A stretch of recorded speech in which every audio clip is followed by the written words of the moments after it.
we learn to set boundaries. So boundaries is like having a line na dili ra ko kutob for now, and then respecting the individuality natong duha. Welcome to Unfiltered, where we dive deep into the unfiltered truths and raw realities of the human experience. Join us as we explore the highs, the lows, and everything in between, embracing the messy, beautiful chaos that is life. So grab a seat, open your heart, and let's navigate this unfiltered journey together. Welcome to Unfiltered. Welcome to Unfiltered. Do friendships need boundaries? That is the question we will try our very best to answer today. I am Pastoria Ella Caberos, and with me is Pastora Daphne Vicente. Pastora, is boundary a biblical perspective? Indeed, boundaries is God's idea. We can see in Genesis chapter 1, verse 3, then God said, "Let there be light," and there was light. And God saw that the light was good, and he separated the light from the darkness. And in verse 6, then God said, "Let there be space between the waters to separate the waters of the heavens from the waters of the earth." Take note of the word separate. And another verse says in verse 7, and that is what happened. God made this space to separate the waters of the earth from the waters of the heavens. And God called the space sky. So indeed, in the creation, during the creation, there is what we call boundaries already between light and darkness, between water and the sky.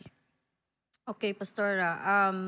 Next na ko nga question kay in friendship, no, kanang importante ba gyud nga mo set kag boundaries, or sa imo ang own perspective, how do you set your boundaries?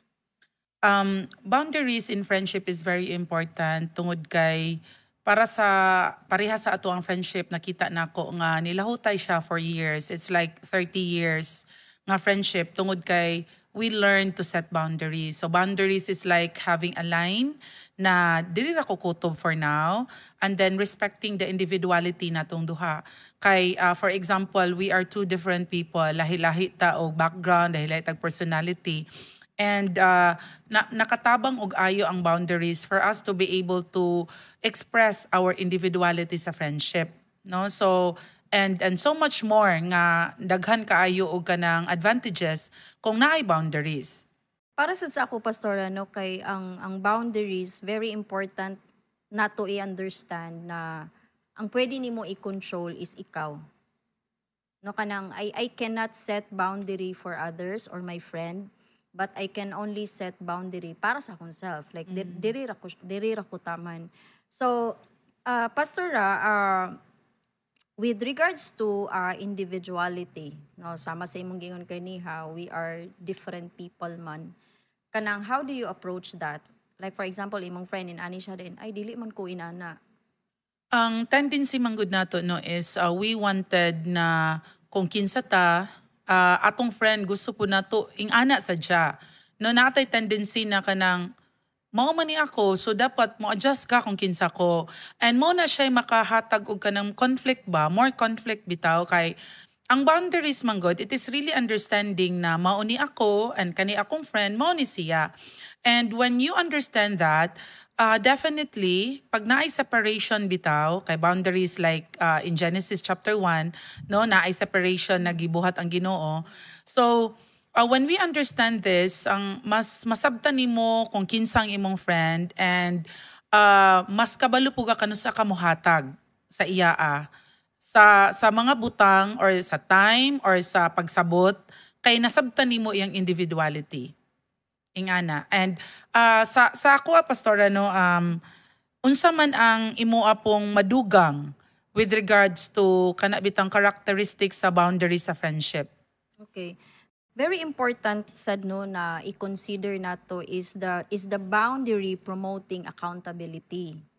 No, kay kanang para pud sa kuha kay kanang as to how man, no, or as to where taman ang accountability, na we need to understand nga being accountable and mahimo kang intrusive, Yeah. no, kay they are different.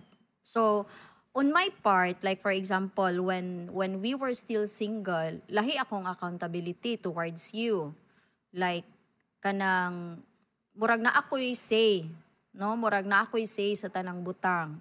But when we got married, the dynamics changed. Exactly. Kay there are certain things man na, for example, agreed ninyo sa inyong husband. So dili ko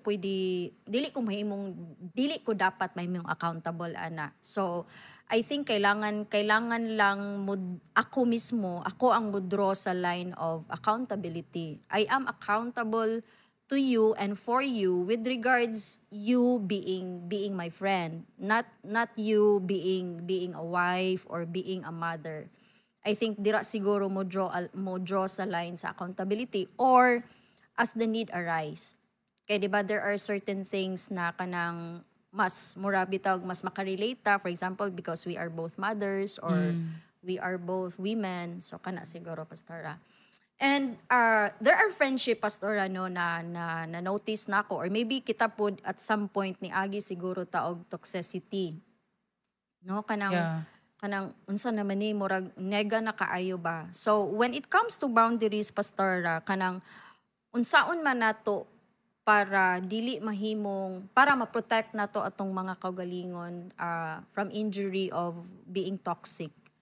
Toxic in a sense na kana bitang wag dili na ka malipay sa friendship, no? So mahimong toxic ang definition sa friendship kung kanang murag natuok na ka or butan na jud ka sa imong friends, sa imong mga decision, or kanang negative ang iingon with whatever you're doing, no? So ang friendship nga ana definitely naa sila'y line nga gi-cross ba nga dapat diri ra taman kutob ang friendship pero wala may boundaries, so mahimo gyud ng toxic kay ang boundaries definitely would prevent, no, para mahimo kang masakitan or mahimong toxic ang relationship. So if mag-fail to set boundaries really, nga diri ra ko kutob and dapat mauni akong iistorya.